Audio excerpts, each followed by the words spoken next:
नमस्कार साथियों, आज से हम इंग्लिश की क्लास स्टार्ट कर रहे हैं। आज हमारी इंग्लिश की फर्स्ट क्लास रहेगी। तो आज हम पढ़ेंगे बी वर्ब। बी वर्ब पढ़ेंगे हम। बी वर्ब होता क्या है, बी वर्ब का यूज क्या है, आज की क्लास में हम जानेंगे बी वर्ब के बारे में। तो चलिए आगे बढ़ते हैं। पीपीटी के माध्यम से हम समझते हैं, पढ़ते हैं। अच्छा लगे तो क्लास से बने रहिएगा, नहीं तो और भी चैनल्स है यूट्यूब पर देख सकते हैं। ये हम अपनी प्रैक्टिस के लिए पढ़ रहे हैं, पढ़ा रहे हैं। प्रैक्टिस हमारा अच्छा होगा। वो बोलते हैं ना कि अगर आप ज्ञान बांटोगे तो आपका ज्ञान बढ़ेगा। तो इसीलिए हम ये क्लास स्टार्ट कर रहे हैं, ताकि हम आप लोगों को पढ़ाने की कोशिश करें तो हमें भी अच्छे से क्लियर हो जाए। तो चलिए स्टार्ट करते हैं। B verb.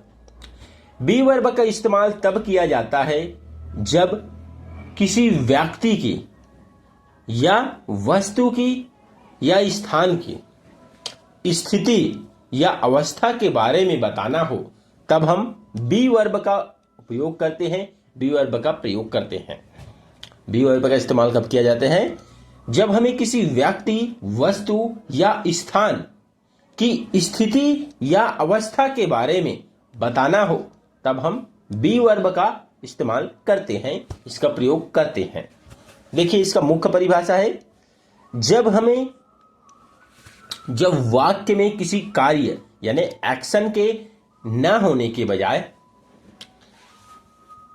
जब कार्य में किसी एक्शन या कार्य के होने की बजाय कार्य के एक्शन नहीं रहेगा कार्य में, तो केवल यह बताया जाए कि कोई है, कोई क्या है, कैसा है, तब हम बी वर्ब का प्रयोग करते हैं। नीचे कर लेते हैं स्लाइड को, एक बार फिर देखते हैं। देखिए, जब हमें वाक्य में यह बताना हो, जब हम वाक्य में किसी कार्य एक्शन के होने की बजाय केवल यह बताया जाए कि कोई है, कैसा है, कोई कैसा, कोई क्या है या कैसा है, तो हम बी वर्ब का प्रयोग करते हैं। इसे तीन भागों में, तीन काल में बांटा गया है, तीन टेंस में बांटा गया है। कौन कौन से टेंस में बांटा गया है? प्रेजेंट टेंस, पास्ट टेंस और फ्यूचर टेंस। वर्तमान काल, भूतकाल, भविष्य काल। वर्तमान काल में हम हेल्पिंग वर्ब का प्रयोग करते हैं, इज, एम, आर। और पास्ट में, भूतकाल में हम प्रयोग करते हैं वॉज, वर। और फ्यूचर में विल बी। ठीक है। प्रेजेंट में इज, एम, आर का प्रयोग। चलिए हम देखते हैं प्रेजेंट में इज, एम, आर का प्रयोग।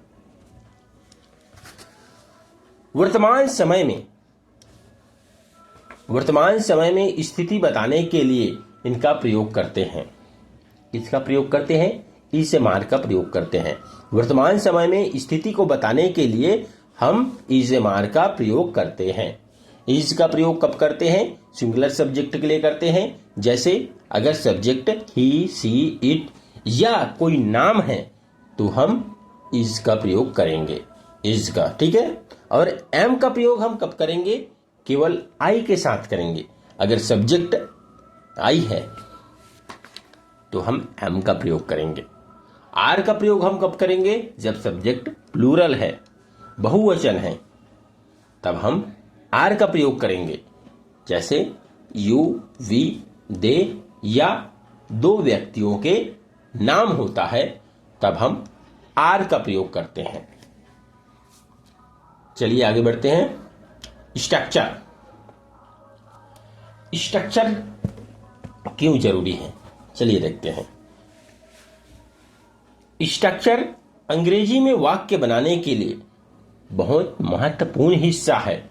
स्ट्रक्चर जो है अंग्रेजी में वाक्य बनाने के लिए बहुत महत्वपूर्ण हिस्सा है। सरल शब्दों में इसे कहे तो स्ट्रक्चर वह ढांचा है, वह नियम है जिसके अनुसार शब्दों को सही क्रम में रखा जाता है ताकि वाक्यों का सही मतलब निकले। शब्दों को सही क्रम में क्यों रखें, ये भी तो क्वेश्चन आएगा ना कि शब्दों को सही क्रम में क्यों रखेंगे, ताकि वाक्यों का सही मतलब निकले। हम कुछ भी लिख देंगे, उसका वाक्य का सही मतलब नहीं निकल रहा है तो क्या मतलब होगा। वाक्यों का सही मतलब निकालने के लिए हमें स्ट्रक्चर, ढांचा की जरूरत पड़ेगी। यह बहुत महत्वपूर्ण हिस्सा है। अंग्रेजी में वाक्य बनाने के लिए बहुत महत्वपूर्ण हिस्सा है। क्या स्ट्रक्चर बहुत महत्वपूर्ण हिस्सा है। जिस तरह से हमें घर बनाने के लिए ईंट को एक खास तरीके से जोड़ना पड़ता है। जब हम घर बनाते हैं तो ईंट को ऐसे वैसे तो नहीं रखते हैं, एकदम खास तरीके से बनाते हैं। दीवार बनाते हैं तो जोड़ते हैं, मिस्त्री बुलाते हैं। उसी तरह इसको भी वैसे ही वाक्य बनाने के लिए शब्दों को सब्जेक्ट यानी कर्ता, वर्ब, क्रिया और ऑब्जेक्ट के क्रम में रखना पड़ता है। बिना स्ट्रक्चर के आप यह नहीं समझ पाएंगे कि नोट कहाँ लगाएंगे और सवाल कैसे पूछेंगे। ठीक है, चलिए आगे बढ़ते हैं। अगर आप शब्दों को गलत जगह पर रख देंगे तो वाक्यों का अर्थ बदल जाएगा और गलत अर्थ निकल जाएगा। इस कारण हमें स्ट्रक्चर की जरूरत पड़ती है। यह नीचे स्ट्रक्चर दिया हुआ है, देखिए सिंपल स्ट्रक्चर है। Interrogative, simple in affirmative, negative, interrogative, interrogative negative, WH family वाले। नीचे यहां देखिए विस्तार से दिया गया है स्ट्रक्चर को। फर्स्ट स्ट्रक्चर है हमारा अफर्मेटिव स्ट्रक्चर, सकारात्मक स्ट्रक्चर या सिंपल साधारण स्ट्रक्चर भी बोलते हैं। इसका इस्तेमाल हम तब करते हैं, साधारण या सिंपल या सकारात्मक स्ट्रक्चर का प्रयोग हम तब करते हैं जब हमें साधारण बातें बताना हो। साधारण बातें, जब हम साधारण बात के बारे में बात कर रहे हैं तब हम अफर्मेटिव स्ट्रक्चर के प्रयोग करते हैं, यूज करते हैं। नियम क्या करती है, देखिए इसके स्ट्रक्चर क्या है। सब्जेक्ट है पहले, उसके बाद प्लस है, उसके बाद इजमार यानी हेल्पिंग वर्ब है और ऑब्जेक्ट है। उदाहरण के साथ समझते हैं। उदाहरण, I am happy. I am happy, तो इसमें आई हो गया अपना सब्जेक्ट और एम हो गया हेल्पिंग वर्ब और हैप्पी हो गया आपका ऑब्जेक्ट। आई एम हैप्पी, मैं खुश हूं। ये हमारा वाक्यों का अर्थ निकल करके आया, सही अर्थ निकल करके आया। तो इसीलिए हमें स्ट्रक्चर की जरूरत पड़ती है, सही वाक्य।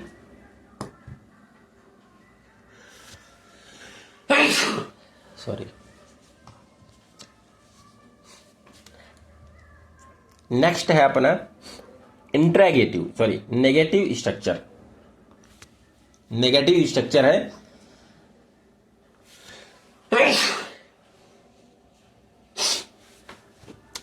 नेगेटिव स्ट्रक्चर का प्रयोग हम कब करते हैं, देखिए इसका इस्तेमाल हम तब करते हैं जब हमें वाक्य में नहीं आता है। जब हमारा वाक्य में नहीं आता है तब हम नेगेटिव स्ट्रक्चर का प्रयोग करते हैं। नियम क्या है, स्ट्रक्चर क्या है, देखिए सब्जेक्ट इजमार के बाद में नॉट और ऑब्जेक्ट। उदाहरण के साथ समझते हैं। He is not a chief.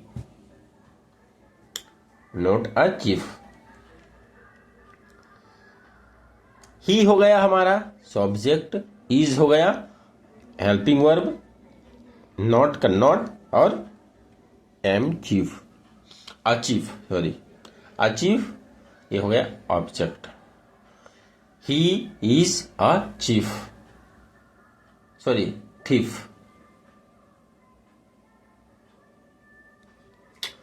वह चोर नहीं है, वह चोर नहीं है. He is a not thief. वह चोर नहीं है. ये वाक्य निकल कर क्या है.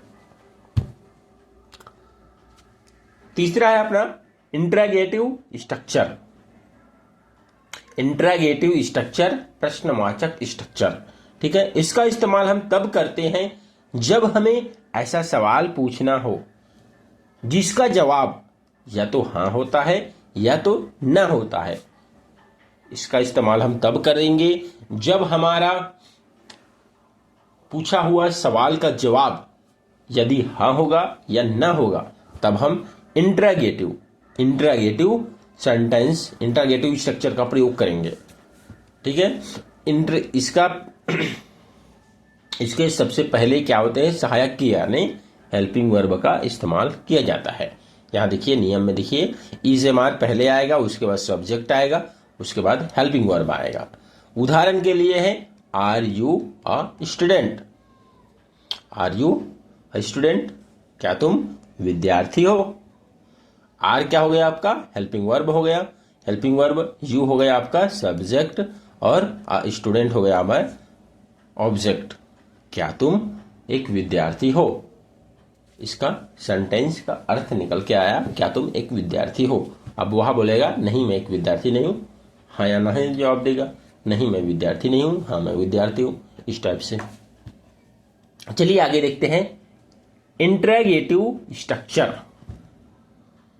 Interrogative negative structure. Interrogative negative structure, नकारात्मक, प्रश्नवाचक नकारात्मक स्ट्रक्चर. जब हमें सवाल पूछते हैं, जब हम सवाल पूछते हैं और सवाल पूछते ही उसमें नहीं भी है, जब हम सवाल भी पूछते हैं, जब हम किसी को सवाल भी पूछ रहे हैं और सवाल में नहीं भी है, तब हम इंट्रागेटिव नेगेटिव स्ट्रक्चर का प्रयोग करते हैं. यहां देखिए स्ट्रक्चर क्या है, नियम क्या है. देखिए इज एम आर, ये हो गया अपना हेल्पिंग वर्ब, सब्जेक्ट हो गया, उसके बाद नॉट हो गया और subject object. Is am are subject not object. He is not your friend. तो इसमें ही हो गया सब्जेक्ट, इज हो गया आपका हेल्पिंग वर्ब और नॉट के यहाँ के नोट का नॉट यूर फ्रेंड, ये हो गया आपका ऑब्जेक्ट. क्या वह तुम्हारा दोस्त नहीं है. देखिए यहां पे नहीं आया ना, जब हम सवाल पूछ रहे हैं क्या वह तुम्हारा दोस्त, यहां तक हो गया सवाल, क्या वह तुम्हारा दोस्त है नहीं है. यहां पे आ गया देखिए क्या वह तुम्हारा दोस्त नहीं है. ये इसका सब्जेक्ट का लाइन का, इस लाइन का निकल कर क्या है आपका अर्थ, क्या वह तुम्हारा दोस्त नहीं है. चलिए नेक्स्ट देखते हैं WH family. WH family structure. WH family structure का प्रयोग हम कब करते हैं, जब हमें इस सवाल में, जब हमारा सवाल में क्या हो, वाई, वर, व्हाट, इन शब्दों का प्रयोग हो. वाई, वर, व्हाट, हु, ऐसे करके शब्दों का प्रयोग हो, तब हम WH फैमिली स्ट्रक्चर का प्रयोग करते हैं. जैसे हिंदी में बोले तो क्यों, कब, कैसे, ऐसे शब्द का प्रयोग करते हैं, तब हम WH फैमिली स्ट्रक्चर का प्रयोग करेंगे. सिंपल WH फैमिली स्ट्रक्चर है. देखिए WH family helping verb, subject, object. Why are you here. Why are you here, तुम यहां क्यों हो. Why are you here. तो ये वाई हो गया अपना WH फैमिली और आर हो गया अपना हेल्पिंग वर्ब और यू हो गया सब्जेक्ट, यू हो गया सब्जेक्ट और हियर हो गया ऑब्जेक्ट. तुम यहां क्यों हो, वाई आर यू हियर. ठीक है. नेक्स्ट देखते हैं WH में negative. WH negative. WH negative, तो यहां पे WH फैमिली आ गया पहला, उसके बाद helping verb object, subject, subject के बाद में नॉट लग जाएगा और यहाँ पे ऑब्जेक्ट आ जाएगा लास्ट में। Why is he not happy, वह खुश क्यों नहीं है। Why is he not happy, वह खुश क्यों नहीं है, वह खुश क्यों नहीं है भाई। तो इसके लिए हम लिखेंगे why is he not happy, वह खुश क्यों नहीं है, इसका अर्थ निकल करके आएगा। ठीक है, तो आज की क्लास में इतना ही। नेक्स्ट क्लास में हम इसका लाइन बनाएंगे, इन सभी स्ट्रक्चरों का प्रयोग करके लाइन बनाएंगे, उसमें बहुत मजा आएगा। आशा करते हैं ये क्लास आपको पसंद आया होगा। पसंद आएगा तो लाइक कर दीजिए और इसी तरह की वीडियो देखने के लिए अगर देखना चाहते हैं तो चैनल को सब्सक्राइब कर लीजिएगा, नहीं तो मत कीजिएगा। वीडियो देखने का आपका बहुत बहुत धन्यवाद। अगर आप यहाँ तक रुके हुए हैं तो आपका धन्यवाद। मिलते हैं नेक्स्ट क्लास में।